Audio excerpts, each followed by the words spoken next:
So this one is redefining dense urban mass mobility. Ang ibig sabihin lang yan, kung saan kung yung mga dense areas, no, and the Philippines is actually one of the model sites pag sinabi mong dense urban area. And I think we can benefit from this if somebody will take on the concept sa mga decision makers, no. When I say decision makers, it could be national, pero it could be LGU based. Kasi yung nakita ko sa particular na to, pwede siya i-implement ng kung gugustuhin ng mayor sa particular city niya. It may not apply sa mga municipalities or yung mga cities na emerging pa lang, or yung expansive yung coverage niya, yung hindi dense, no, kasi baka hindi practical. Mas practical talaga to pag dense lang.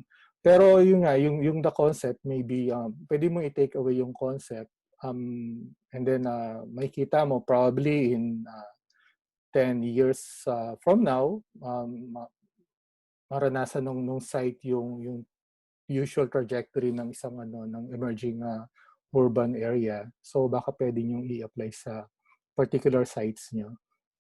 So about me, for those who don't know me, I'm a graduate of BS Tourism sa UP Diliman. I took up my Environmental Studies MS in Miriam College, and I worked for DOT for about 7 years as a research staff. After DOT, I went to UP to teach in AIT, Asian Institute of Tourism. I stayed there for about 10 years initially, and then I left. And then after a few years, I went back for 5 more years. And I wrote quite a number of books. Major would be ecotourism in the Philippines, domestic tourism, tsaka yung LGU tourism planning. And then yung bird watching in the Philippines then. Tourism, ito yung sinasabi ko kanina sa mga nauna. Although ecotourism talaga yung yung pinaka-major line ko. Pero malalim din yung pinasukan ko about carrying capacity and visitor flow management. Kumbaga halos magkadikit palagi yan, no? Kasi when you say carrying capacity, they're just a number, but how do you manage the number? Doon papasok yung flow management. Ngayon, tourism to, paano to sa urban? Basically the same thing eh. Yung visitor, palitan mo lang ng term, unit flow management, pasok na rin yan, or commuter flow management, pwede siyang pumasok, no? Ito yung personal lessons ko on carrying capacity. I've been a consultant on various engagements sa mga LGUs, NGOs, bihira sa private sector, local people's organizations. Ang usual na experience ko is they want to maximize tourist traffic in their areas. Unfortunately, most of them are actually not ready for an influx of so many number of tourists in a very short span of time, no? Naiiwan usually ang infrastructure or social services. Like yung airport development, na-observe ko, usually mga 30 years ang cycle ng airport development. Pag nagawa yung airport, it would take another 30 years bago ma-improve yung airport. Ang only exception lang na nakita ko dyan is sa Siargao. In a span of 5 years, dalawa yung airport na naitayo sa Siargao dahil sa bilis ng Siguro supported din ng mga policy makers. No? Tourism service providers, of course, you would understand them dahil nakikinabang sila. They want the maximum number of tourists, no? Dahil mas marami, mas masaya. Pero yun nga, ang tendency is yung mga existing service providers, they find out later na hindi nila pala kaya yung so much number of people. So ang mangyari niyan, magiging magnet yung site for off-site service providers. So ang nangyayari, nagkakaroon ng parang competition, no, between the on-site and off-site service providers. And then visitors want everything convenient, no. pagka bibigyan mo sila ng pagkakataon, gusto nila talaga halos um, wala silang effort, no? Konting-konti lang yung gagawa yung masaya silang gagawa ng effort, pero uh, as much as possible, if they're expecting na convenient lahat, they would really expect na convenient lahat. Pero ang ano ron, yun nga, it's expectation setting. It would be marketed na ganun yon, they would expect it. Let's say yung marketing, hanggang dito lang, then hanggang dito rin lang expectation nila. Demand increases over time. Alam natin yan. Of course, congestions occur before the pandemic. Then, everybody's afraid of mitigation. Totoo to. Halos lahat takot talaga sa mitigation. Whether it's the LGU, the private sector, ano agad kumaga, meron agad wall or agam-agam na, it will be costly, o sa private sector naman, abala yan, or maapektuhan yung kita namin. So, unfortunately, yung mitigation, usually nangyayari na lang yan pag nakita na nila may impact. No? But everybody should embrace mitigation. No? Ito nakakatuwa. Tourists hardly care on the mitigation adjustments. Yung minsan na pinag-uusapan ng mga implementors, mga site managers na, hindi pwede yan, ganun. Baka magtampo yung mga turista, baka mabawasan ang turista natin. In reality, wala naman pakialam ang mga turista eh. Pagka sinabi ng site managers na, okay, ganito ang movement natin, ganito ang mga expectation nyo, yun ang aasahan ng mga turista. Yun ang gagawin nila, hanggang doon lang sila. Of course, may mga pasaway na isa, dalawa, but 1 or 2%, mas madali na silang i-handle kaysa naman ma-overwhelm ka sa 1 or 2% na pasaway. Diba? Kasi ang tendency yung maliit na problema, yun yung bumabarena sa utak ng mga site managers or destination managers. So people welcome and follow guiding elements. Yun nga, pagka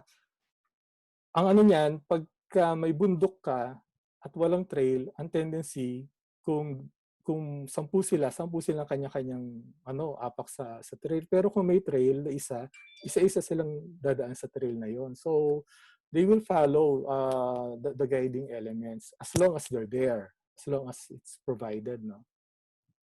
Now, why meddling to urban? Ito yung sinasabi ko, may mga naka-DM ako, private chat. Sabi ko, medyo kinakabahan ako sa mga urban planners. Dahil I'm not an urban planner, no? I'm a tourism person, although I'm a planning person. And yung mga engineers or architects or transport specialists, no? But I think I have enough experience working with a lot of them. And ang maganda sa kanila, sa mga nakatrabaho ko, they really accept the fact that they don't know everything. Na whether they can get some input from something that they haven't realized, talagang i-welcome nila yon. In fact, I've given seminars to yung United Architects, that's more than 1,000 architects and several hundred engineers. Nakakatuwa, after the events, lalapit sila sa akin and then natutuwa sila na nakakuha sila ng fresh inputs, no. So the same thing with urban mobility. Why not, no? Isa-isahin natin, no, yung urban areas often serve as tourism service centers and visitor home base. Yung mga graduate ng tourism, alam na nila to. Ibig sabihin lang yan, tourism service center, nandun yung mga hotel, convention facilities, most of the restaurants, nandun yung mga terminal ng mga tourist vehicles, no? And usually, nandun yung home base ng mga turista. So, ano ibig sabihin yan? Pag pumunta ako ng Negros Occidental, my home base will be Bacolod before I go to some other sites in Negros Occidental. So napaka-importante ng Bacolod, no, as the urban center or the home base of the tourists.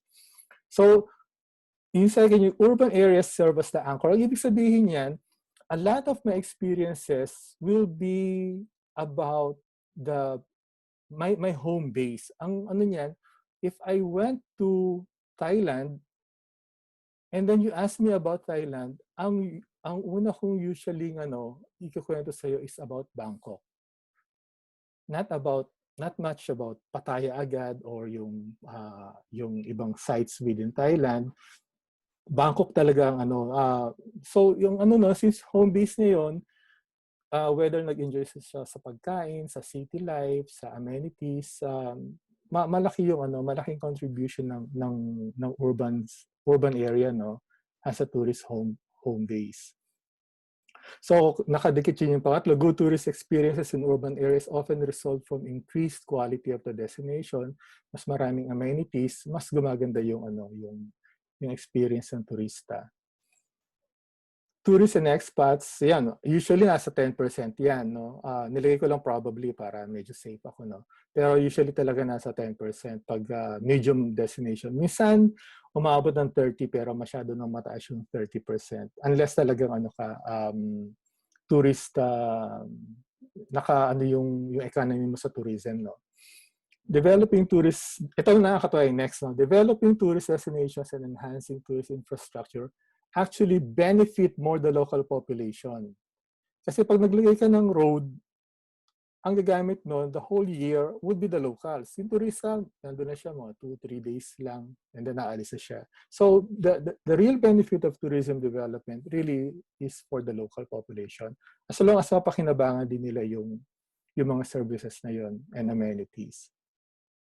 Ito yung sinasabi ko kanina, yung mobility situation in dense urban areas need out of the box. Yun yung dinadala ko dito sa usapan na to, no. I'm not sabi ko, I'm not an urban planner by profession or by license. I'm not a transport expert, no. But ang dinadala ko is yung out of the box from the tourism sector.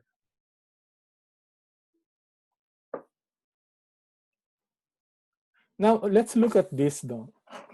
Tignan yung nakabilog na pula. That's 3 million vehicles in 2019. Ganun na karami yung sa Metro Manila. Pero atras tayo sa 2018, the number was 2.8 million. So in a span of just 1 year, nag-increase yung vehicular traffic by 200,000. And alam naman natin kung gaano nakatindi yung sitwasyon. And imagine mo kung kahit linear lang yung growth niyan, that's 200,000 per year. Hindi lang. Tataas siya kung linear yan. 200, 300, 400. So talagang and then set or finite yung space mo. So paano mo ipapagkasya yung vehicles na yan, no? And then yung road, ito yung statistics sa aksidente sa kalsada, in 2018 it was 101,000 again in Metro Manila. Ito naman yung bike. Sinama ko na yung bike, no, para medyo may appreciation tayo kung ano yung isang option, no, sa mobility. Pero yun nga, ang isa sa dapat nating ipagtuunan ng pansin is biking really is quite dangerous in Metro Manila roads. Or hindi lang sa Metro Manila, kahit magbike ka sa Cebu, ilang beses na ako nakakita ng mga montik masagi doon, kahit sa Davao, kahit sa Bacolod, no? May inherent risk din talaga ang biking. Kahit ako ilang beses na ako sumemplang sa biking, no? And another option, since meron tayong ito hindi ko sisiraan sa subway, sasabihin ko lang yung totoong nangyayari. Kasi yung excited tayo, kahit ako excited ako sa subway, nakailang sakay na rin ako sa subway. But the reality is, subways get flooded. Kahit yung sa Korea, nag-flooding doon several weeks bago nila nalinis. Ito sa New York to, 2012, nag-flood yung subway nila. Naging naging concern ko to kasi syempre more than 20 typhoons tayo per year, hindi na nakapagtaka na may baha once or twice or even 5 times a year. So kung mangyayari man to, we should be ready na talagang madi-disrupt yung subway system natin. And sana lang kung may system naman yan how to address that one. Pero kung hindi tayo mabilis, like yung nabalitaan kong nasunog yung isang station sa Marcos Highway, ang LRT yun, LRT2 ba yun? And sabi, it will take a year. Isang station lang yon. So, try to imagine yung subway magbabaha and then hindi pala kakayanin na maayos in 1 or 2 weeks. So, it's a reality, no? So, maganda siya, pero dapat naka-ready yung siguro facility managers pagka magkaroon na ng subway system sa Pilipinas. And then tayo rin as commuters, no? Be ready sa mga disruptions. Ito yung shared experience. Ito talaga buhay ko to for about 15 years, no? Kasi taga Las Piñas ako and then sa UP Diliman ako pumapasok. Very, very common to. We wake up at 4 a.m., leave work, for 8 a.m. work, leave at 5, and then makarating na bahay at 9. We basically lose 4 to 6 productive hours, no? Sa commuting lang. And then ito grabe to, yung pack like sardines. Veterano ako rito. Even sa private vehicle, you lose 4 to 6 productive hours sa driving, no, per day. Unwanted normal. Will it get better? Definitely not, because the population is increasing. And then hindi lang population, yung trade movements din. And then time-consuming yung infrastructure planning and implementation. Like yung ginawa yung flyover sa airport. Imagine yung mga taga-South, kasama ako, 4 years kami nag-suffer noon, na talagang grabe yung traffic, no? And then our public spaces are shrinking literally every day. And then we rely on all systems of mobility, no? Heavy on infrastructure and focused on vehicle use. Palaging ganun, palaging vehicle use ang focus natin, which is really a sad thing, no? Most of mobility in urban areas, well, alam natin to, bus, cars, motorcycle, jeepney, tricycle. Ngayon, dumadami ng electric vehicles. And then they all use the same limited road infrastructure.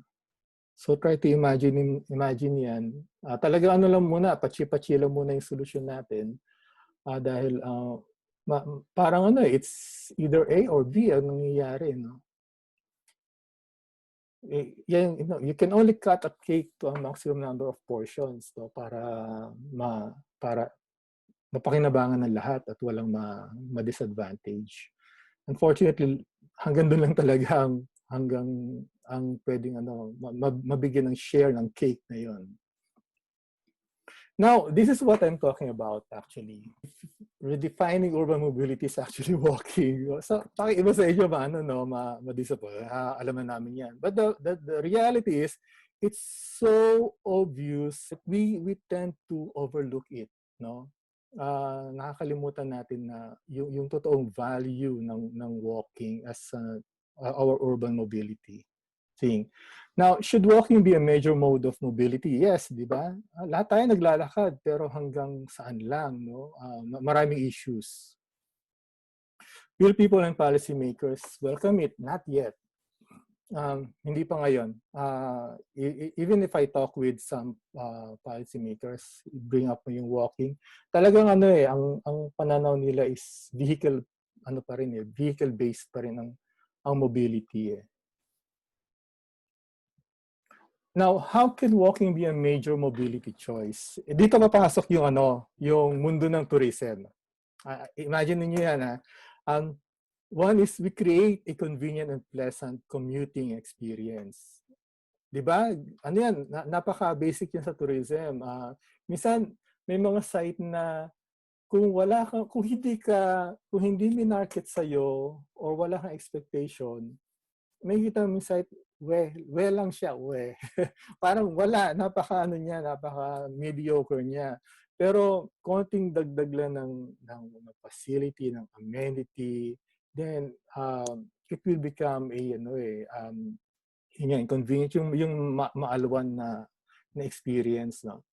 And then we have to make people realize its benefits. And then make them realize that there is ideal speed, no? There's actually speed in walking. Kasi yung pananaw ng mga tao sa paglalakad is mabagal. Relatively mabagal, but there is an ideal speed in walking. Kung maano nila yon, ma-imbibe nila yon, magiging mas acceptable ang walking as a commuting mode, no? Make it a preferred choice. But ang ano lang yan is you make it a preferred choice by building infrastructure for walking. Kailangan natin ng mga tamang infrastructure for walking beyond the usual sidewalks and beyond the idea of overpasses. Yun lang ang idea natin, di ba? Magawa ka ng sidewalk, minsan ginagawa pa ang parking lot, tatawid, lagay ka ng overpass. And then ito yung huli, dito pasok yung konsepto ng ng flow management. A commuter's primary or minimum concern is to reach his destination. Assure him that. Yun yung kailangan eh. Kailangan may assurance na makakarating siya from point A to point B. No? Maganda, talagang safely rin, no? May safety factor. Now, commuters should not be second-class citizens of Philippine roads. That's a reality, no? Especially if you're a commuter, no? Try to imagine, aakyatin mo yan, paano kung may kondisyon ka sa puso? Wala na, titignan mo pa lang yan, mamamatay ka, mamamatay ka na. So, napaka-unfair talaga, no, ng sitwasyon nangyayari sa commuter dahil ang focus natin really is on vehicle-based mobility. Palaging second thought ang individual commuters. Ito nakakatuwa. When I was doing this sort of research, no, ideal speed, the average speed ng tao is 5 kilometers per hour. Diba? Parang, wow, 5 kilometers. Actually, medyo mabilis yan. Parang walang hintuan yan. Ako, na-observe ko mga usually 4 sa mga Pinoy. Pag medyo relax, baka mga 3, no? So, that's 5 kilometers per hour walking non-stop or 4 kilometers per hour. So, there actually is speed, no, in walking. Now, how do we redefine urban mobility in terms of walking? Actually, kanina ko pa sinabi, infrastructure. Actually, iba kong friends na alam na nila to eh. Mga ilang taon ko na itong ina-advocate, no? An elevated or moving walkway or walkalator system. Doon papasok yung create a convenient and pleasant commuting or walking experience. Now, ang mangyayari niyan, yung walking can actually be assisted, no? Inaano lang natin na yung speed in walking, hindi kinakailangan mahirapan, but you can go from point A to point B through the speed of walking ng moving walkway. So yun yung yun yung pinaka thesis ng ng ginawa kong to, no. Why the moving walkway? These are some of the justifications. Many people travel within the 4-kilometer distance. Wala pang study niyan. Wow. Pero you could ask your friends, you could ask yourself, no, how long do I really travel from my home to any destination, no? Usually lang yan within 4-kilometer distance lang yan. Marami. I'm not saying all, no, pero marami. Can immediately absorb thousands or hundreds of thousands of commuters. Isang setup mo lang yan, go na yan. No need to line up. Hindi mo kailangan pumila ng isang oras, no? Na kapaakyat ng MRT, abutin ka sa hagdanan, sa kalsada, no? You don't need to line up. Siguro, lalo pa kung uso na yung parang beep card, no? Or yung card na itatap mo lang, tuloy-tuloy lang, o RFID, pwedeng hindi mo na itap, tuloy-tuloy ka lang. Paglabas mo, pagpasok mo sa loob, hindi ka na kailangan maghintay ng train or whatever. Nandun na, pwede ka nang sumakay sa Walkalator or kung gusto mo, maglakad ka. As long, because yung convenience of walking in a protected walkway is a huge motivation for people to utilize that infrastructure. Basta nandun ka, safe ka, makakarating ka, may option ka na gayon, pwede mo gamitin yon, no? No need to wait, no? And then this last one greatly helps solve the mobility problem in dense urban areas. Now, why walkalators are a hit in airports? It ensures continuous movement of passengers. Kasi nga naman, sa halip na mas mabilis talaga yung kasi marami tayong marami ring airport na kilometers length ang lalakarin mo para lang makarating ka from the door to the door of the plane, no? Imagine mo yun kung lalakarin mo yung kilometers na yun, pag minalas-malas ka talaga kilometro na lalakarin mo. So the walkalators are there to assist, you know. And then prevents congestion and bunching up of people. Ganun lang kasimple yon. And then time is of the essence. Nobody should be left behind. And ito pang-add na lang yan. Adds prestige to travel as well as commercial value to the airport because airports need traffic, no? Ginastosan ng malaki yan, so kailangan lagyan mo ng amenities, lagyan mo ng reason for airlines to use it and for people to use it, no? Now, what makes airport similar to major roads, no? An average size airport serves about 10 million passengers per year. Ngayon, ikukumpara mo siya sa kalsada, that's only about 10 days equivalent of commuter volume in a major road, no? Ganun lang yun. And yet, the roles as community mobility infrastructure are basically the same. Bring people from point A to point B, no? Then why are we pouring in the right kind of commuter mobility in airports and not in the streets, no? Sasabihin na kasi airport yan, no? It brings trade, it brings commercial value. Ganon din naman ng roads, di ba? Ganon din ng mobility. Because the more mobile your population is, the more commercial activity your area will have, no? Kasi pag nasa bahay lang sila, walang reason masyado na magkaroon ng well, of course, may pandemic, pero yun nga, pagka mas nasa labas ng tao, mas dynamic yung economy. So, yun nga, yung right kind of commuter mobility sa airports lang talaga naka-focus, no, and not on the streets. Now, what are the major benefits? No? Siguro kanina naisip niyo na, pero these are the major benefits. One, desaturate overcapacity infrastructure and transport services. Talagang over na yung capacity natin, no? yung mga roads natin. So desaturate them, no? Try to imagine if we could take out 20% of the pressure, no, of the commuter pressure from the roads, no. So ano 'yon? Kumbaga yung projection natin na magkakaroon ng matinding congestion, ano na 'yon, medyo magba-backslide ng konti 'yon. At least makakapagplano na naman tayo in the future, no?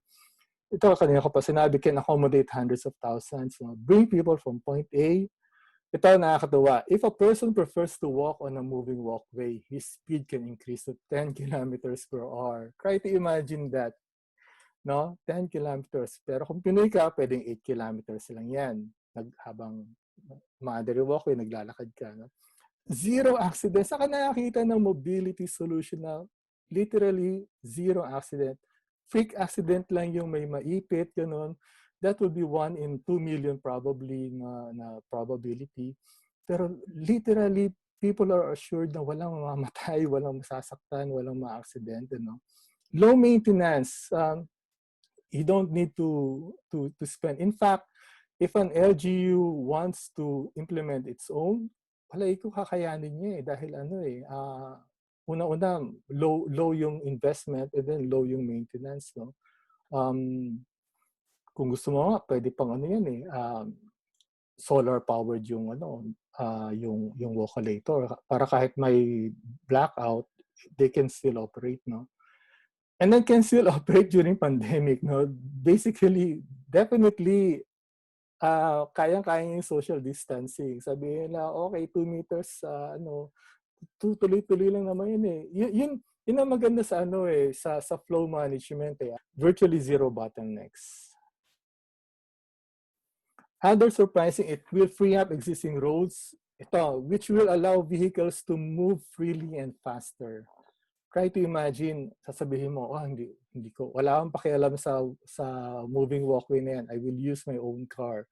Now try to imagine many of your neighbors will use the walkway, and then solo mo basically yung kalsada, or konti lang kayong gumagamit ng kalsada. So let's say from Quezon City to Makati na 2 hours, pwede mo na siya makuha in 30 minutes, di ba? Dahil ang laking pressure ang nawala, no, sa infrastructure. Increase commercial activities along the moving walkways and in the nodes. Pwede siya nakakabit sa mga malls, pwede may mga kiosks along the way. Mamaya makikita niyo kung bakit pwede yung kiosk, no? And then healthier population, decreased public. Siyempre mas alam mo yun, yung naglalakad ka na convenient, yung more and more people are walking, more and more people are becoming healthy. Can safely accommodate senior population, even PWDs, no? Given yan. Can provide huge revenue opportunities when commodified. Increase values of commercial zones and CBDs. Ngayon, ang problema ng mga CBD natin, people would welcome working in CBDs kung maganda yung sweldo. Pero if not, they would think twice, no, na yun nga, sasabak sila sa traffic. If people and units can move freely and conveniently, then madaling mag-decide ang mga tao na magtrabaho doon, madaling mag-decide yung mga businesses na mag-stay doon dahil convenient na for everybody eh. Sa ngayon kasi even the bosses, wala silang magawa kapag na-trap sila sa traffic, then they're part of the affected and part of the problem na rin paminsan-minsan. Pero ito yung reality, no? It is only a part. It's part lang siya. Kumbaga, existing pa rin yung iba. It's not a magical pill, no? And if you're traveling more than kilometers, it's more practical, no, to take the LRT or the bus. Dahil kung lalo pa kung nagmamadali ka, it's more practical to. Total, malaking chance na luluwag na yung kalsada, bibilis na yung biyahe. So, people will, ang lang nun is, you literally took off, the pressure or yung sa infrastructure natin. Now, many view it as costly, free. Ito malaki na pananaw kasi ng maraming tao sa moving walkway. It's a free social infrastructure. But it should not be the case. Ito yung malaking kung bakit ayaw ng marami yung this type of solution. Kasi nga naman sa mga mall, free siya, di ba? Yun yung pananaw eh. Pero siguro pagka ginawa siyang part of mobility na, tatanggapin na siya ng tao na it's not a free, it's part of the mobility service sa isang area. Ito nakakatuwa. These are some maps. Tignan nyo. Sa ngayon, try to imagine you're in C5, sa right side. Nakikita nyo ba yung pointer ko? Can somebody answer me? Nakikita niyo yung pointer ko, yung mouse pointer? Yes. Okay. So, imagine you're in C5 and then pupunta ka ng Mega Mall. Commuter ka, di ba? Ang option mo lang is mag-grab, mag-taxi. Kung alam mo yung ng jeep, maghihintay ka sa araw. Pero that's only 2.29 kilometers lang siya. If you're allowed to walk, it would take you only about 40 minutes. Now, if there's a moving walkway from here to here, and then you're walking on the walkway, it would take you only about 10 to 15 minutes to walk, quote unquote, from C5 to SM Mega Mall. So, ganoon, di ba? Nakakatuwa yung sitwasyon na to. Like from Ortigas, Robinson's Galleria, down to BGC, that's about 6.26 kilometers. So, kung anuhin mo, while walking, kung lalakad ka, that's 1.5, that's just more than an hour. Pero kung lalakad ka along the moving walkway, that's only about 30 minutes. kesa naman mag-abang ka ng jeep, mag-abang ka ng grab, minsan naabot ng 1 oras bago dumating. So might as well, mag-decide ka, sakay ka, escalator, and then, just, enjoy mo yung tanawin, ganun. In 30 minutes, nandun ka na sa destination. The same thing, from BGC, from SM Aura to EDSA, that's 3.21 kilometers. So kung lalakarin mo siya, siguro mga 45 minutes. Pero if you're riding on a moving walkway, siguro mga 20 minutes lang. The same thing, no? Parang, imagine mo kung nag-abang ka ng bus, abutin ka ng 20-30 minutes, and iikot-ikot siya rito bago siya makarating dito, 45 minutes na. From EDSA up to Ross Boulevard, 4.86 kilometers. Ito talaga, medyo pinag-iinitan ko to dahil I usually take the bus from Ayala down to Taft Avenue. Grabe dito. Pag galing ako Makati, pag 4 p.m. para sinusunog na yung puwet ko dahil alam ko napakahirap sumakay. So, pag inabot ka rito ng 5 p.m., wala na. You will wait for the bus for about 30 minutes to 1 hour. And then no choice ka na, nakatayo ka na, packed like sardines.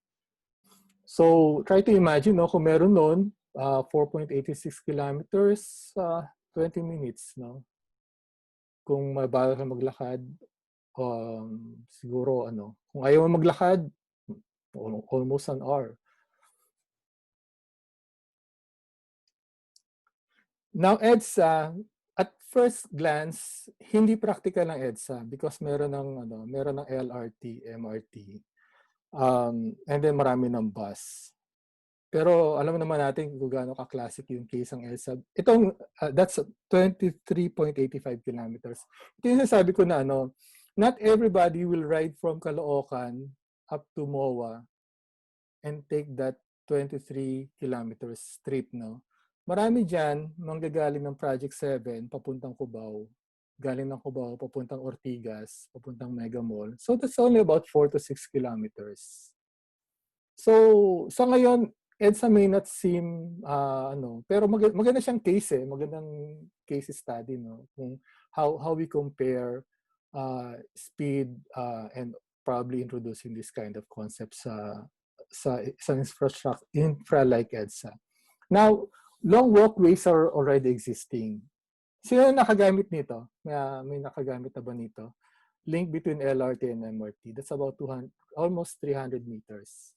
Nakakatuwa yan. Yung gilid dito, katabi niya this one, yung Manila City Jail yan. So dadaan siya sa mga bahay-bahay. So that's about 284 meters, no? And then yung Ayala group, meron silang elevated walkway.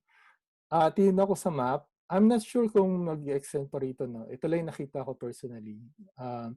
That's about 600 meters. So gumawa na sila. That's a free social infra na ginawa nila. And then a lot of people are actually using it. So what if sundan natin yan yung alignment na yan, and then idiretso natin hanggang Taft Avenue. That's only about 3 kilometers. So if you keep walking and nakasakay ka sa moving walkway, wala, in less than 30 minutes nandun ka na sa destination. Diba? How it should work, I'm not saying na automatically it will work. No? Careful study of commuter. Kailangan talaga yan. Kundi tapon yung matatapon talaga yung investment, no? Yung volume, existing infra. And then, for it to work, hindi siya tuloy-tuloy na conveyor. Kailangan putol-putol siya. Let's say 40 meters and then may 5 meters gap. Para pag may nasira na conveyor habang nire-repair yun, tuloy-tuloy yung galaw ng tao. Walang disruption. And kung modify, you have, depende sa LG, no? Pero kung ako tatanungin, mas malaking chance na mag-work kung if you will commodify it, may fare system, may food stalls, no? May mga kiosks. Total, yung mga tao naman, dahil may gaps, they may have the tendency to take a break, magmerienda, ganun. And then kung mangyayari nito, baka yung mga major commercial buildings, sabihin nila, pwede kaming connect dyan, magkakaroon ng entrance from their malls or commercial buildings. So, commodify talaga yan.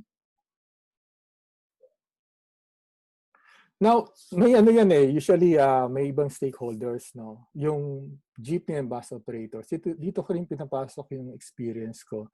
Tell them what they need to hear. Kasi ang nun, maano talaga sila matithreaten. Sisirain yung livelihood namin, no? Sabihin nyo lang, basahin nyo na lang to, no? Let's say, 1,000 kayo. Hirap na nga kayong umikot dahil sa traffic. And then, sasabihin nyo na dahil dumadaming tao, para lang maserbisyuhan sila, idagdagan ng mga jeep or bus, no? Na lalong sisikip yung kalsada. What if, no? Anuhin natin para ma-absorb yung demand, pero nandiyan lang kayo, nakaset yung bilang nyo para maluwag yung biyahe nyo, mas malaki ang kita nyo. So, yun lang yung kailangan nilang marinig na instead na ma-disenfranchise sila, mas magiging advantageous pa talaga sa kanila. Some ideal, ito lang, ano ko lang to dahil ito yung mga napuntahan ko, no, na pwede, like Pasig, Mandaluyong, San Juan. Cebu, yes, Cagayan de Oro, Baguio City. For other sites, siguro, may taga Puerto Princesa, no. Siguro, kung gagawin niyo yan, dun lang talaga sa pinaka-sentro ng city, no. Pero yun nga, wala talagang ibang patutunguhan ng cities natin kung hindi towards congestion, eh.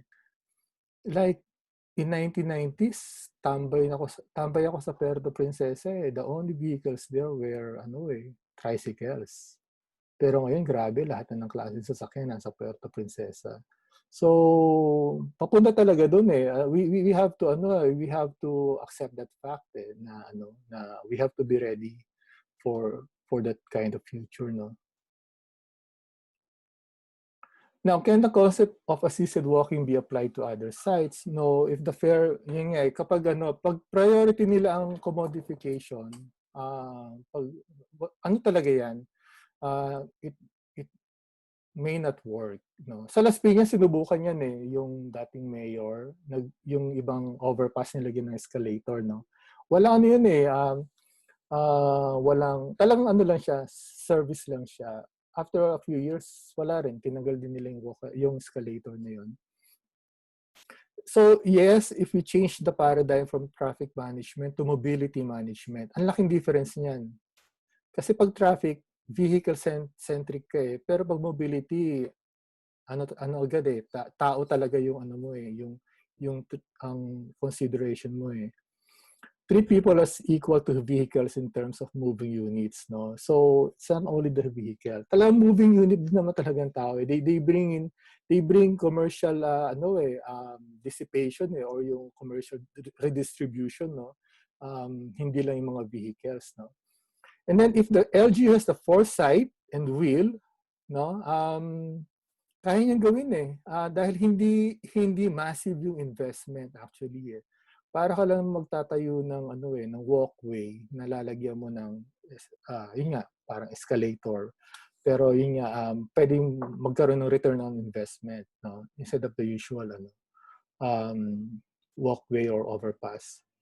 And then if the moving walkway is not applicable, you can implement other non-traditional ways for mass mobility. Hindi lang yon. Actually, more of the concept, eh. It's a concept of treating commuters as individual moving units, no. Pag inano mo yon, pwede ka na makaisip ng kung ano-anong mass mobility concept, eh. Like, let's say meron kang let's say coastal area ka. Ang sasabihin ng mga boat service providers, dumadami yung dumadami ang mga tao, no, ang mga pasahero, dapat mag-build tayo na mag-build, magdagdag tayo na magdagdag ng mga bangka. O let's say na tricycle, magdagdag ng mga tricycle. But at the back of your minds, eventually magkakaroon talaga ng problema yun ng congestion dahil hindi talaga kakayanin ng ng space yung yung solid na units na yun, no? So gagawa ka talaga ng paraan na paano yun, magkakaroon ka ng zoning, magkakaroon ka ng routing, ganun. So iisip ka ng iba-ibang paraan. Pero yun nga, mas napapadali ang trabaho mo kung iisipin mo yung tao mismo ang dapat gumalaw. Hindi yung kailangan siya makahanap ng hihintuan at uupuan bago siya makagalaw. Final words. If we stick to the old models of mobility, we'll get stuck in the streets of our decades. Medyo wild yan, no? Pero, yeah, that's a reality. We cannot hold on to the uh, old models. Talagang nagbabago. Nagbabago yung demand, nagbabago yung volume, nagbabago yung pressure. So we have to really cope with those changes. We have to future-proof our cities. Kung hindi, talagang wala. Before we knew it, wala na. Maiiwanan na tayo ng ibang cities. For a lot of LGUs na nandito, no, tandaan nyo na lang na siguro na lahat ng LGUs are competitors to each other. Paano yun? They are competing for investments. They are competing for commercial movements. No? So kung hindi na kaya ng isang LGU na pangatawanan or i-address yung mobility issue, may isang LGU na pwedeng sabihin niya, hey, kaya ko. And then trade business will naturally gravitate towards that more convenient location or city. Okay? So yun, that ends my presentation or this concept. No? I hope hindi na sayang ang oras nyo.